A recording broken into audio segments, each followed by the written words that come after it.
Good morning everyone. देखिए हमने defence classes start कर रखी है। तो लास्ट लेक्चर में हमने आपको दो प्रैक्टिस सेट दिए थे, उनका सॉल्यूशन करवाया था। आज का हमारा जो नेक्स्ट टॉपिक है वो है स्केलर और वेक्टर क्वांटिटीज।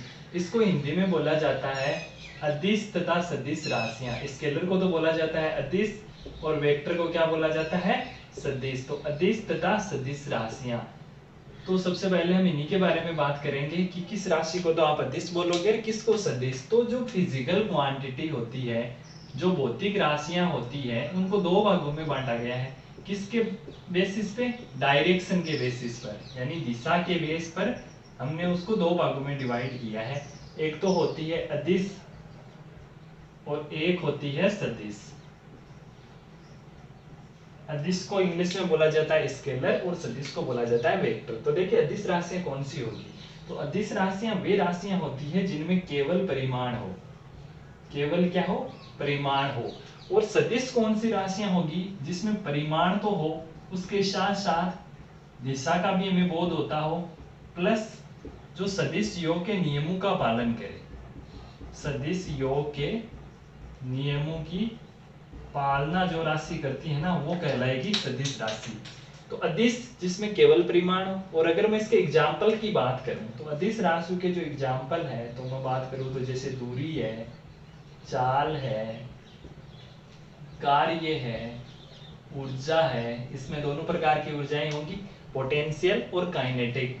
इसके अलावा दाब है। तो ये बहुत सारी राशियां हैं। इसके अलावा जैसे आप मानो तो द्रव्यमान है, तापमान है, समय है। ये सभी राशियां कैसी राशियां कहलाती है?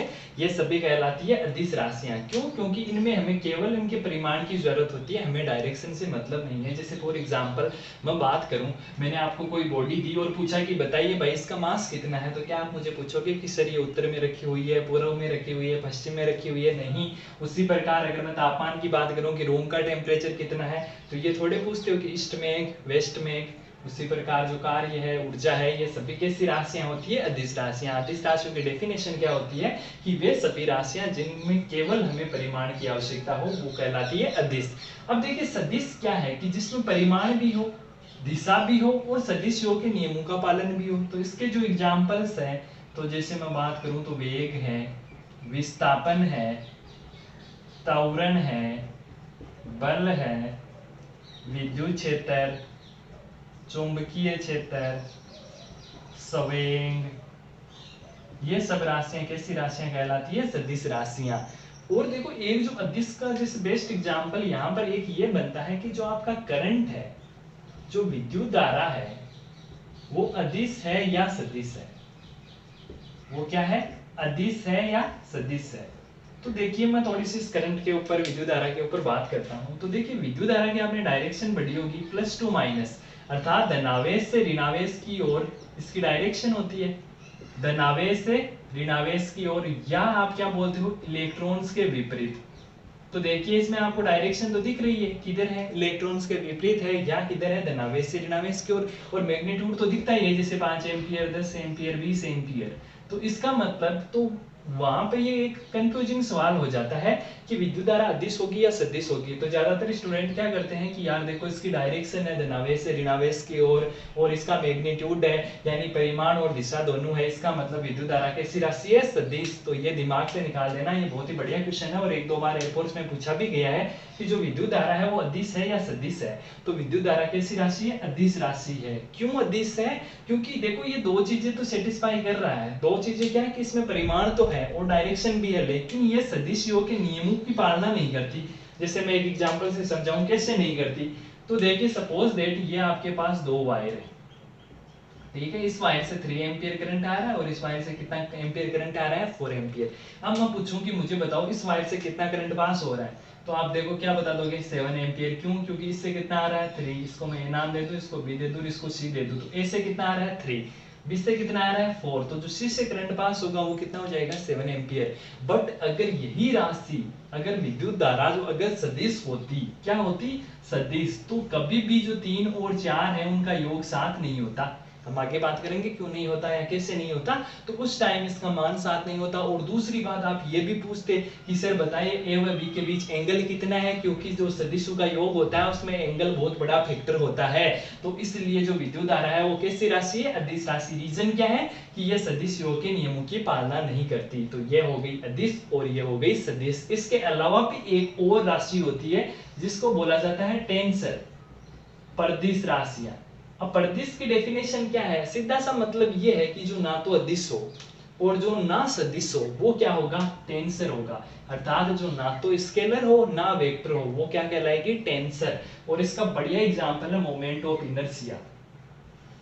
मोमेंट ऑफ इनर्शिया जिसको बोला जाता है जड़त्व आघूर्ण, ये किसका एग्जांपल है, टेंसर का। तो यह भी पूछा जा सकता है कि जड़त्व आघूर्ण अदिश है, सदिश है या परदिश है। तो आप क्या बोलोगे, परदिश। परदिश का मतलब जो राशि ना तो अदिश में काउंट हो और ना ही सदिश में काउंट हो वो कहलाती है परदिश।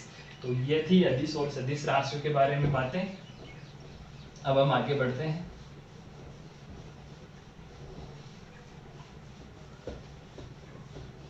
और बात करते हैं किसी भी वेक्टर का आप रिप्रेजेंटेशन कैसे करोगे, मतलब किसी वेक्टर को आप कैसे लिखोगे।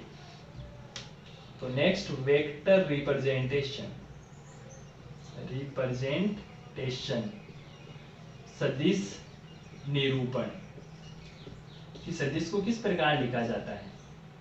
तो देखिए कोई भी जो सदिश होता है उसको हम एरो से रिप्रेजेंट करते हैं। किससे, एरो से। तो यहां देखिए इस एरो के 3-4 पार्ट हैं। ये जो इसका आखिरी पॉइंट है इसको बोला जाता है टेल। क्या बोला जाता है, टेल। हिंदी में बात करूं तो पूंछ बोला जाता है इसको, ठीक है। और ये जो एरो का साइन है इसको बोला जाता है एरो हेड, या डायरेक्ट हेड भी लिखा हुआ दिख सकता है। तो ये जो है, जो तीर का जो निशान है वो तो हेड है, और इस एरो का जो आखिरी पॉइंट है वो क्या कहलाता है, टेल। और जो इसकी जो डिस्टेंस है ना, जो इसकी लेंथ है एरो की, जो लंबाई है, लेंथ है, वो बताती है किसी भी सदिश के परिमाण को, मैग्नीट्यूड को। परिमाण को इंग्लिश में क्या बोला जाता है, मैग्नीट्यूड। तो जो एरो की लेंथ है वो तो बताती है परिमाण को, और जो एरो का जो साइन है, चिन्ह है, वो बताता है किसको, ये बताएगा राशि की, क्वांटिटी की डायरेक्शन को, क्वांटिटीज डायरेक्शन। जैसे एक एग्जांपल से आपको समझाता हूं। जैसे सपोज दैट मैंने यहाँ पर बल लिखा और उस पे एरो इस तरफ लगा दिया, ठीक है। तो इसका मतलब जो ये एरो साइन है वो क्या बता रहा है, वो बता रहा है बल की दिशा को। मैंने क्या कहा कि क्वांटिटी की डायरेक्शन बताता है, तो बल है तो बल की दिशा को बता देगा। यहाँ अगर एक्सीलरेशन ए लिख दूं तो ये किसकी दिशा को बता देगा, त्वरण की दिशा को बता देगा। उसी प्रकार अगर मैं यहाँ पे पी लिख दूं तो ये किसकी डायरेक्शन को बता देगा, संवेग की दिशा को। तो जो एरो का जो तीर होता है, जो निशान होता है, वो तो क्या बताएगा, वो तो बताएगा उस राशि की दिशा को, जिस सदिश राशि की आप बात कर रहे हो। और एरो की जो लंबाई होती है वो क्या बताती है, इसके परिमाण को। इसके जो प्रथम सिरे को हेड बोला जाता है, तीर वाले को, और जो इसका अंतिम पॉइंट है इसको क्या बोला जाता है, टेल बोला जाता है। तो जैसे मैं एक एग्जांपल से आपको पूछूं कि मेरे पास एक वेक्टर ए है और एक वेक्टर बी है। अब मैंने आपसे पूछा कि बताइए किसका परिमाण ज्यादा है, तो क्या ए का ज्यादा है या बी का ज्यादा है, परिमाण की बात कर रहा हूं, मैग्नीट्यूड की। तो मैं पूछता हूं किसके ज्यादा है, ए का ज्यादा है या बी का ज्यादा है। तो देखिए लेंथ किसकी ज्यादा है, बी की। इसका मतलब बी का परिमाण क्या है, ज्यादा है। किससे ज्यादा है, ए से, ए से, ठीक है। तो ये जो लेंथ होती है वो तो बताती है किसी भी सदिश राशि के परिमाण को, और ये जो तीर का निशान होता है वो बताता है सदिश राशि की दिशा को। इसका जो ये सिरा है तीर वाला वो तो कहलाता है हेड, और इसका आखिरी जो सिरा होता है वो क्या कहलाता है, टेल, है, जिसको हिंदी में क्या बोला जाता है, पूंछ। तो ये है वेक्टर रिप्रेजेंटेशन।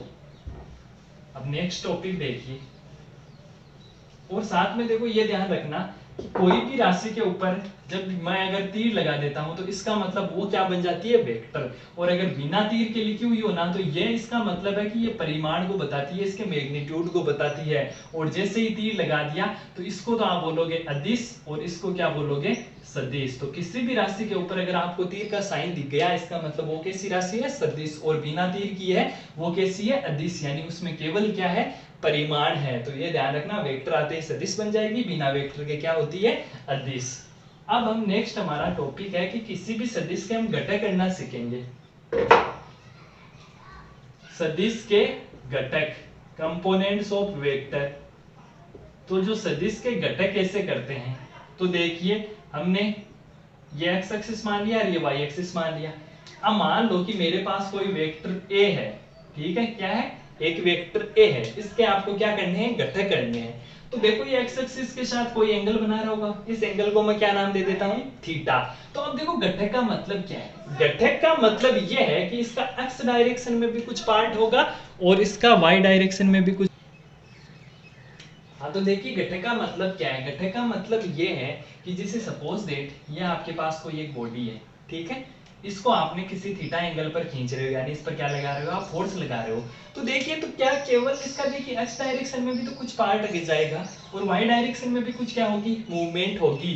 तो घटक का मतलब होता है कि आप जो भी मतलब फोर्स लगा रहे हो या जो भी क्वांटिटी में आप जो वेक्टर शो कर रहे हो उसका एक्स डायरेक्शन में भी कुछ पोर्शन होगा और वाई डायरेक्शन में भी कुछ पोर्शन होगा। तो एक्स डायरेक्शन के पोर्शन को हमने बोल दिया ए एक्स और y डायरेक्शन के पोर्शन को मैंने क्या नाम दे दिया, ay, यानी x डायरेक्शन में एक के जो घटक होता है उसको ax बोल दिया और y डायरेक्शन में जो एक का घटक होता है उसको क्या नाम दे दिया, ay। तो इस वेक्टर को आप क्या ऐसे लिख सकते हो, a vector is equal to axi cap plus ayj cap. अब देखो आप 11th क्लास में जब आपने वेक्टर एनालिसिस किया था यानी वेक्टर अलजेब्रा पढ़ी थी, तो आपने वहां पे ये पढ़ा था कि इन दोनों का योग हमेशा किसके बराबर होगा, इस ए के बराबर होगा। क्यों, क्योंकि आपने इसी वेक्टर के तो घटक किए हैं एक्स डायरेक्शन में और वाई डायरेक्शन में। तो वेक्टर रिप्रेजेंटेशन का एक ये भी तरीका है, ए एक्स आई के प्लस ए वाई जे के। यहाँ पे आई केप क्या है, एक्स डायरेक्शन के अलोंग दिशा और जे केप क्या है, वाई डायरेक्शन के अलोंग दिशा। और हो सकता है अगर इसके तीन घटक हो तो इसको ऐसे भी लिखा जा सकता है, ए x I cap plus a Y जे के प्लस ए जेड के कैप। तो ये होते हैं किसी भी वेक्टर के घटक करना। अगर आपको दो डायरेक्शन एक्स और वाई में ही घटक करने हैं तो ए एक्स आई के प्लस ए वाई जे के, और तीन डायरेक्शन में घटक करने हैं तो ए x I plus a Y J plus a Z के कैप। अब देखिए ये तो ये घटक, घटक का मतलब समझ गए कि x डायरेक्शन में भी इसका कुछ इफेक्ट होगा और y डायरेक्शन में भी कुछ इफेक्ट होगा। मैंने एक एग्जांपल से समझाया था कि जब आप किसी ब्लॉक को खींचते हो, उस पे जब आप फोर्स लगाते हो किसी थीटा एंगल पे, तो इसका मतलब इसका कुछ इफेक्ट x डायरेक्शन में भी शो होगा और कुछ इफेक्ट क्या होगा, y डायरेक्शन में भी शो होगा। तो वही क्या हो जाएंगे, उसके घटक हो जाएंगे। अब हम बात करते हैं, बहुत ही इंपॉर्टेंट है कि magnitude of vector, magnitude of vector, किसी भी सदिश का परिमाण कैसे ज्ञात करोगे, सदिश का परिमाण निकालना, ये बहुत इंपॉर्टेंट है, ये हर जगह ही काम आएगा। आपको कोई भी वेक्टर दिया जा सकता है और उसका परिमाण पूछा जा सकता है। तो जैसे मैंने मान लो कोई आपको वेक्टर मिल गया a, अब पूछा कि इसका परिमाण। तो जब भी परिमाण की बात आए तो परिमाण का मतलब होता है कि आप इसका क्या ले लो, मोड ले लो, या इसे तीर हटा दो।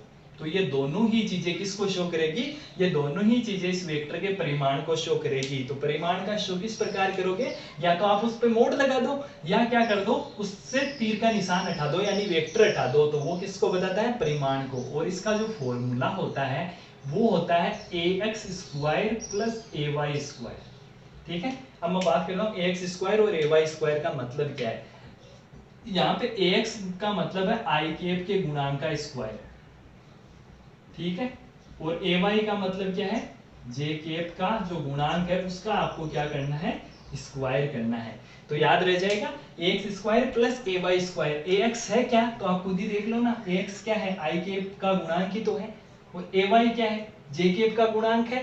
तो आई कैप के गुणांक का स्क्वायर करना है और जे कैप के गुणांक का स्क्वायर करना है। और अगर मान लो कि तीन रूप में फॉर्म हो, जैसे ए एक्स, ए वाई और ए जेड हो, तो यहाँ पे जो मैग्नीट्यूड होगा वो क्या हो जाएगा, is equal to a x square plus a y square plus a z square. यहाँ ए एक्स क्या है, आई कैप के गुणांक का स्क्वायर, ए वाई क्या है, जे कैप के गुणांक का स्क्वायर, और ए जेड क्या है, के कैप के गुणांक का स्क्वायर। तो मैं यहाँ से आपको एक एग्जांपल से इस बात को प्रूव करता हूँ कि जैसे सपोज दैट आपके सामने कोई क्वेश्चन रखा कि 2i प्लस 3j, ये कोई सदिश है ए वेक्टर, कोई सा ही मान लेना ना, यहाँ वेक्टर की जरूरत ए हो चाहे बी हो सी हो, बट एक सदिश है।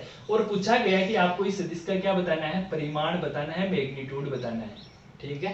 तो मैंने क्या कहा था कि जब भी परिमाण की बात आए तो या तो आप इसका क्या ले लो, मोड ले लो, या आप क्या कर दो, इसे वेक्टर का साइन हटा दो। और फॉर्मूला क्या कहता है, फॉर्मूला ये कहता है कि आई कैप के गुणांक का स्क्वायर। आपको एक्स और ए वाई अजीब लग रहा हो ना, तो आप सीधा ही लिख लेना कि आई कैप का गुणांक, उसका आपको क्या करना है, स्क्वायर, प्लस जे कैप के गुणांक का स्क्वायर और उसका अंडर रूट देना है। अब मुझे बताओ आई कैप का गुणांक कितना है। गुणांक का मतलब तो समझते हो ना, गुणा का अंक, यानी इससे कौन गुणा हो रहा है, तो आई कैप से कौन गुणा हो रहा है, 2, और जे कैप से कौन गुणा हो रहा है, 3। जैसे मैं यहाँ पे लिख दूं 4i प्लस 3j। अब मैं पूछूं कि जे कैप का गुणांक बताओ, तो गुणांक का मतलब है जो जे कैप से गुणा हो रहा है, तो कितना गुणा हो रहा है, 3, तो 3 क्या हो जाएगा, उसका गुणांक हो जाएगा। उसी प्रकार में अगर आई कैप का पूछूं तो आई कैप से कौन गुणा हो रहा है, 4, तो 4 क्या हो जाएगा, इसका गुणांक हो जाएगा। तो अब मुझे बताओ आई कैप का गुणांक आपको कितना दिख रहा है, क्वेश्चन में 2 दिख रहा है, तो 2 का स्क्वायर, बीच में प्लस का साइन। आगे जे कैप के गुणांक, जे कैप का गुणांक कितना दिख रहा है, 3, तो 3 का स्क्वायर, तो क्या हो गया, 2 का स्क्वायर 4 और 3 का 9, तो रूट 13। तो ये किसका मैग्नीट्यूड आ गया, ये आ गया वेक्टर ए का। उसी प्रकार जैसे आपको ये क्वेश्चन ऐसे दे दिया कि आपके पास एक वेक्टर है a is equal to i plus j plus k, और पूछा गया कि इसका परिमाण बताओ, तो मैंने क्या कहा था कि इस बार जो परिमाण होगा वो क्या हो जाएगा, 3 के रूप में अब बढ़ जाएगा।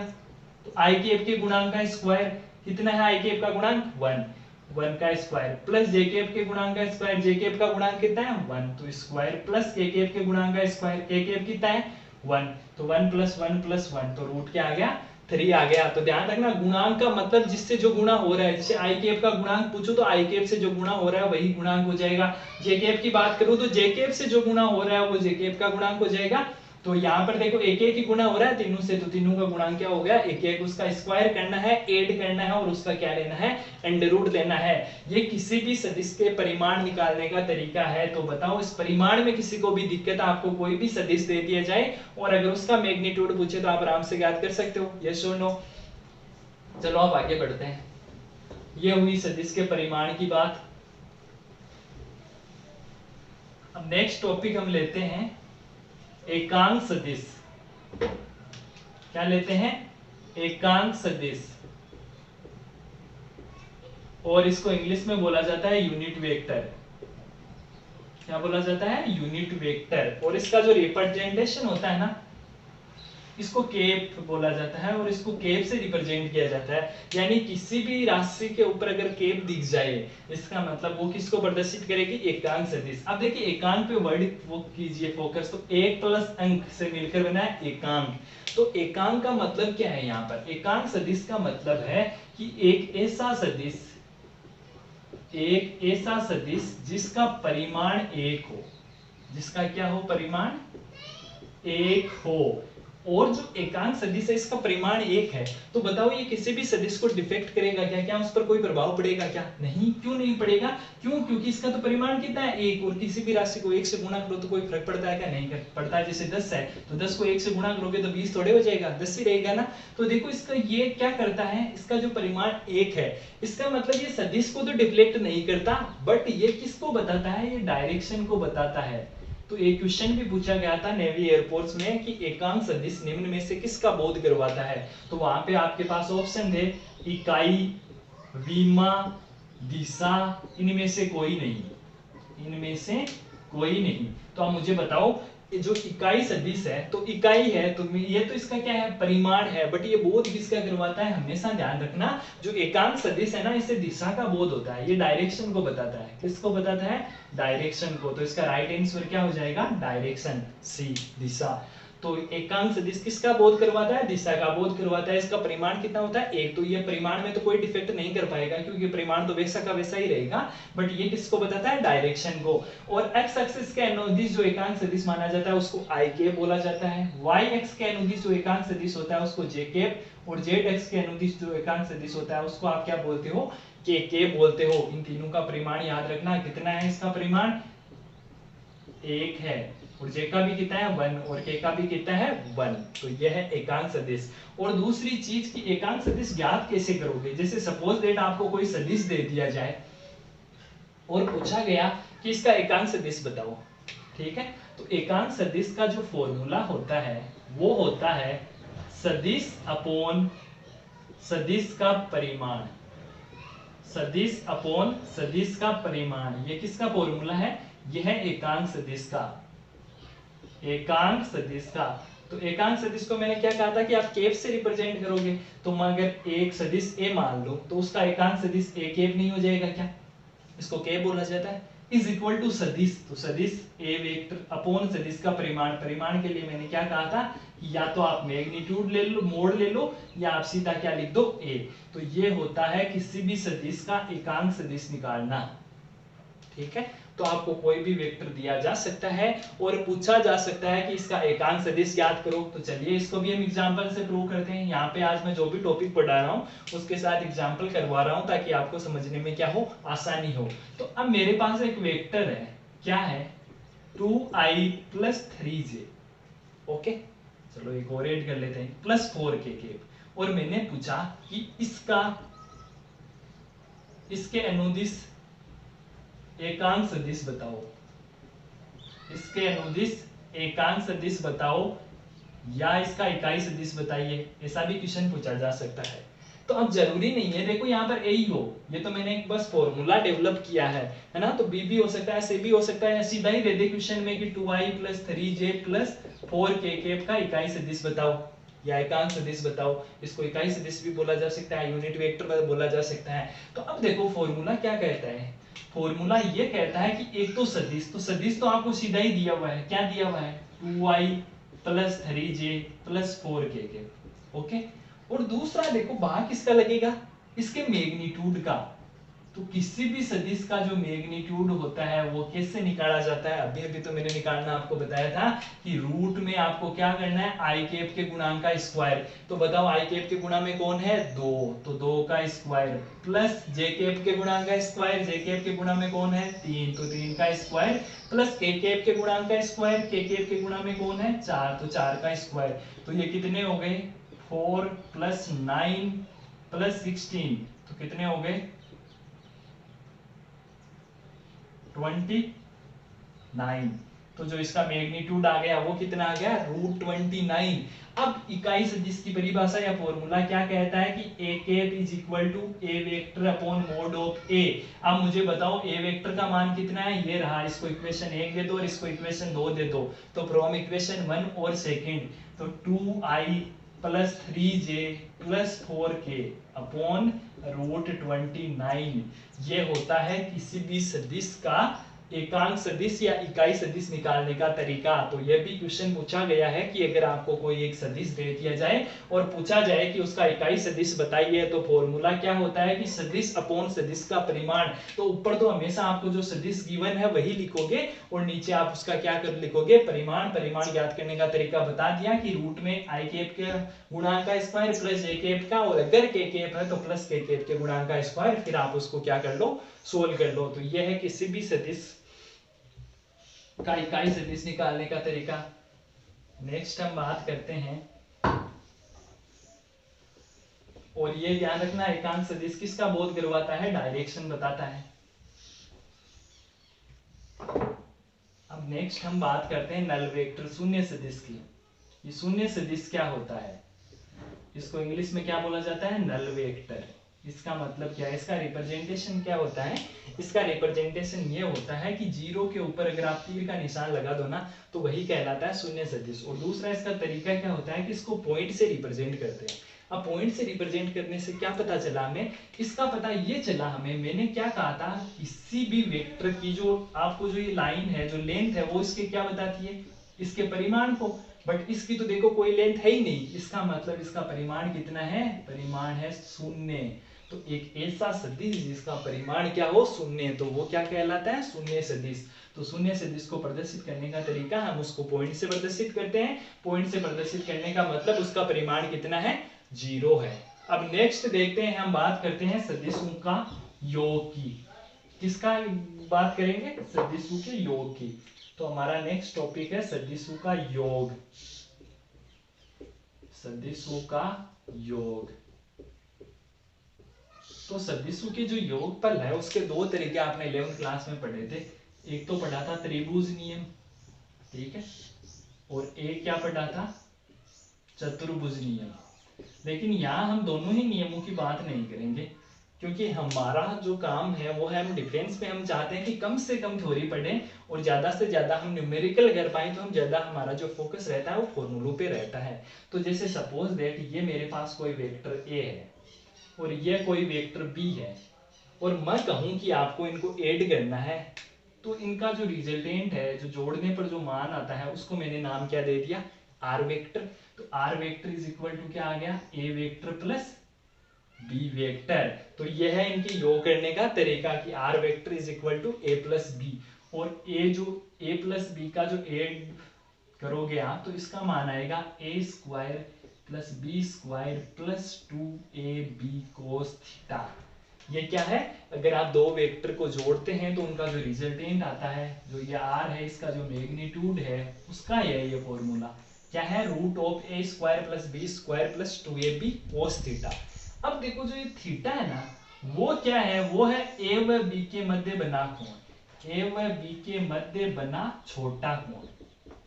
याद रखना, कोण भी कौन सा, छोटा कोण। और दूसरी चीज, आप ए व बी के मध्य कोण तो बनाओगे, लेकिन दूसरी चीज ये ध्यान रखना कि दोनों वेक्टर की टेल से टेल मिलनी चाहिए, टेल से टेल मिलनी चाहिए। यहाँ पर आपको गाना याद आना चाहिए, ताल से ताल मिला, यानी टेल से टेल मिलेगी ना, तभी जो एंगल बनेगा थीटा, और वो भी कौन सा, छोटा। तो यहाँ इस थीटा में आपको दो चीजें ध्यान रखनी है, कौन कौन सी चीजें, एक तो कि दोनों के मध्य बना छोटा कोण होना चाहिए, और दूसरा टेल से टेल मिलनी चाहिए।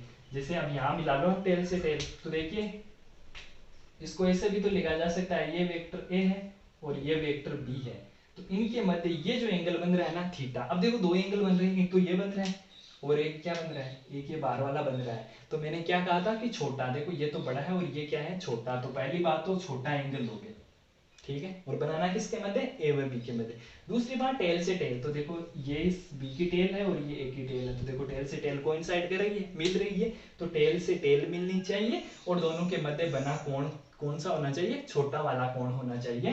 तो ये होता है किसी भी दो वेक्टर का एडिशन। और सपोज दैट अगर मैं इनको माइनस करूं, तो जो रिजल्टेंट आएगा a माइनस बी, तो इसका जो फॉर्मूला हो जाएगा वो क्या हो जाएगा, वो हो जाएगा root of a square plus b square minus 2ab cos theta. यानी जो बीच में जो यहाँ पे जो प्लस का साइन आ रहा है ना, वो किसका साइन हो जाएगा, नेगेटिव का, माइनस का। अब देखिए यहाँ पे हम कुछ केस से स्टडी करते हैं इस फॉर्मूले के ऊपर। तो देखिए फॉर्मूला क्या था, फॉर्मूला था r is equal to root of a square plus b square plus 2ab cos theta. अब देखिए पहला केस फर्स्ट की हम स्टडी कर रहे हैं, और हम ये मान रहे हैं कि जो a व b पैरेलल है, क्या है, पैरेलल है, समांतर है। समांतर का मतलब जैसे सपोज दैट ये ए वेक्टर है और इसी डायरेक्शन में कौन सा वेक्टर है आपका, बी वेक्टर है, तो ए और बी क्या हो गए, पैरेलल हो गए। तो अब इस टाइम बताओ, जब भी कोई दो वेक्टर पैरेलल होते हैं तो मुझे बताओ उनके मध्य कोण कितना डिग्री बनता है, 0 डिग्री। ये तो पता ही होगा कि समांतर के मध्य, जो पैरेलल के मध्य जो एंगल बनता है वो कितना बनता है, 0 डिग्री। तो मुझे बताओ cos 0 का मान कितना होता है, 1। तो इस कंडीशन में r की वैल्यू क्या आ जाएगी, a square plus b square plus 2ab, क्योंकि cos 0 का मान कितना हो जाएगा, 1। अब देखो a square plus b square plus 2ab किसका फॉर्मूला बन गया, a प्लस बी का होल स्क्वायर। तो देखो स्क्वायर से ये रूट क्या हो जाएगा, कैंसिल आउट, तो r का मान क्या आ जाएगा, a प्लस बी, और इस टाइम जो r मिलेगा ना, वो क्या मिलेगा आपको, मैक्सिमम। तो पहले केस में आपने क्या किया कि a और b दोनों को क्या कर लिया, पैरेलल ले लिया, और पैरेलल के मध्य हमेशा एंगल कितना बनता है, 0 डिग्री। हम सेकंड केस की बात करते हैं, और हमारा जो केस सेकंड है वो हमें यह कहता है कि a व b परपेंडिकुलर हो। यानी ये अगर हमारा वेक्टर a है तो परपेंडिकुलर का मतलब 90 डिग्री का एंगल बनना चाहिए। तो देखो यहाँ एंगल कितने का बन रहा है, 90 डिग्री का। तो a व b क्या है, पैरेलल। अब मुझे बताओ cos 90 का मान कितना होता है, cos 0 का तो 1 होता है, तो cos 90 का कितना हो जाएगा, 0 हो जाएगा। तो 2ab cos थीटा, तो यहाँ मैं जब 90 लिखूंगा तो ये तो पूरा पद क्या बन जाएगा, 0। तो यहाँ जो r आ जाएगा वो क्या आ जाएगा, root of a square plus b square. ये कब है? जब ए व बी के मध्य कितने का एंगल बने? 90 डिग्री। अब हम ये केस और स्टडी कर लेते हैं। केस थर्ड, वो ये कहता है कि ए व बी के मध्य जो एंगल हो वो 180 डिग्री। ये कैसे बनेगा? जैसे सपोज दैट ये ए वेक्टर है और ये बी वेक्टर है। अब बताओ दोनों के बीच एंगल कितना बन रहा है? 180। और आपको पता है cos 180 की वैल्यू कितनी होती है? -1। तो जब यहाँ माइनस लिखोगे तो इस टाइम जो आर आएगा वो आएगा मिनिमम, और फॉर्मूला क्या हो जाएगा? a² + b²। देखो cos 180 -1 तो -2ab। अब मुझे बताओ ये क्या a - b का होल स्क्वायर नहीं बन गया क्या? यस और नो? अब स्क्वायर से रूट क्या हो गया? Cancel out. तो इस कंडीशन में जो आपको r मिलेगा वो मिनिमम मिलेगा, और उसकी वैल्यू क्या होगी? a - b। तो जब दोनों के मध्य एंगल 0 डिग्री है, दोनों पैरेलल है, उस टाइम तो आपको r की वैल्यू मैक्सिमम मिलेगी a + b। 90 डिग्री है तो r की वैल्यू होगी √a² + b²। और अगर 180 डिग्री यानी एंटी पैरेलल है तो इस टाइम मिनिमम मिलेगा, और उसका फॉर्मूला क्या हो जाएगा? a - b। अब आगे देखिए,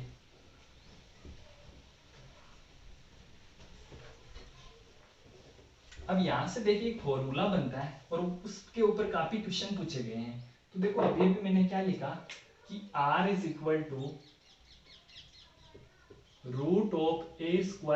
b² + 2ab cos थीटा। ये कब आया? जब r के बराबर क्या लिखा हुआ था? a + b, यही तो लिखा हुआ था।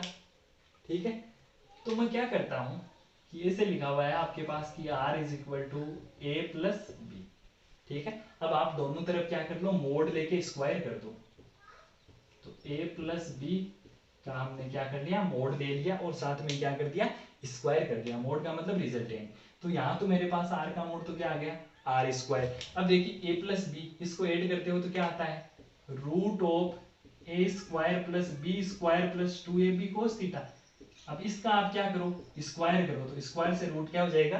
Cancel out. तो यहां से देखिए r² = क्या आ गया? a² + b² + 2ab cos theta. यहां से अगर मैं कहूं कि मुझे थीटा चाहिए तो देखिए क्या आ जाएगा? r² - a² - b² = 2ab cos theta. बताओ यही आएगा क्या?